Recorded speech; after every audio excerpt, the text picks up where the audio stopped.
beberapa hari yang lalu nggak sengaja menjadi trending topik di media Twitter. Ternyata ini berpangkal dari tuntutan Jaksa Penuntut Umum atau disingkat JPU yang menuntut terdakwa dengan tuntutan 1 tahun penjara dan menyatakan bahwa terdakwa tidak sengaja menyiram air keras ke wajah Novel Baswedan. Dari sini muncul hujan kritikan.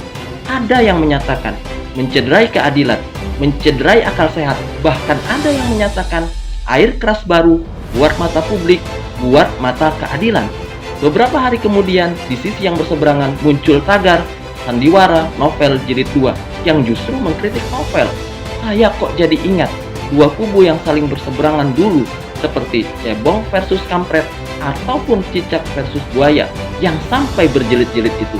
Tapi yang ingin saya bahas bukan pro dan kontranya, bukan cara pandang kedua kubu dalam menilai keadilan, tapi yang ingin saya bahas, yang ingin saya tanyakan ke Anda, agar Anda berpikir lebih dalam, kalaupun sudah diputuskan di pengadilan 12 tahun penjarakah, 7 tahunkah, 1 tahunkah seperti tuntutan jaksa, atau bahkan di bawah 1 tahun, pertanyaannya, apakah masalahnya akan selesai sampai di sini?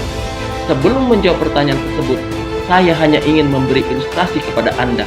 Misalnya, ada seorang melakukan tindak kriminal, anggaplah curanmor. Sebelum pelaku ditangkap polisi, terlebih dahulu dihakimi masa. Pertanyaannya, apakah kasusnya akan berhenti sampai di situ? Jawabnya, tentu tidak. Kalau pelaku sampai ditangkap polisi, maka bisa saja kasusnya diputuskan sampai dengan pengadilan. Kenapa bisa seperti itu? Pertama, karena massa tidak berhak untuk menghukumi. Kedua, karena massa juga tidak menghukumi berdasarkan ketetapan undang-undang yang disepakati di wilayah tersebut. Kembali kepada kasus penyiraman air keras. Apakah hukum yang diterapkan sudah sesuai dengan yang memiliki otoritas tertinggi untuk menetapkan hukum? Lalu siapakah yang berhak menetapkan hukum? Inil hukmu illa lillah. Sesungguhnya hukum itu hanya milik Allah, karena hanya dialah yang berhak menetapkan hukum. Jadi, jika hukum yang diputuskan di dunia ini tidak sesuai dengan hukum yang ditetapkan Allah Subhanahu wa Ta'ala, saya kok jadi khawatir kasus ini akan dipersidangkan lagi di akhirat nanti, di mana tidak ada yang bisa berdusta, tidak ada yang bisa mempermainkan hukum, di mana hukum akan diputuskan dengan seadil-adilnya. Lalu bagaimana hukum dalam Islam bagi pelaku penyiraman air keras yang menyebabkan cacat permanen pada mata korban? Maka kasus ini masuk ke bab jinayat. Jinayat adalah penyerangan terhadap manusia. Jinayat dibagi menjadi dua. Pertama, penyerangan terhadap jiwa atau pembunuhan dengan sanksi berupa kisos, diat, ataupun kafarah. Kedua, penyerangan terhadap organ tubuh, sanksi berupa diat, kecuali penyerangan gigi dan perlukaan badan, sanksi berupa kisos ataupun diat.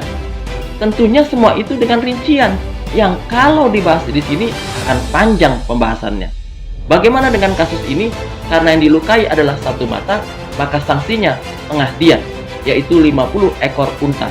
Coba Anda bayangkan, berapa jumlah uang yang harus dikeluarkan untuk membeli 50 ekor unta.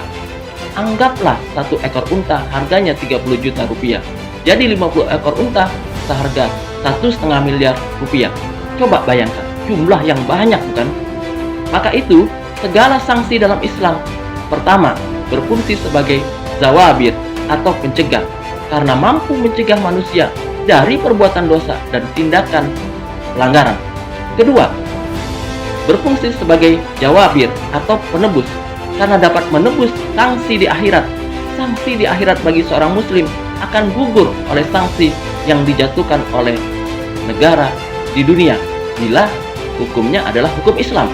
Itulah sistem sanksi yang mampu memberi keadilan hakiki, baik bagi korban maupun bagi pelaku, tidak hanya di dunia, bahkan juga di akhirat.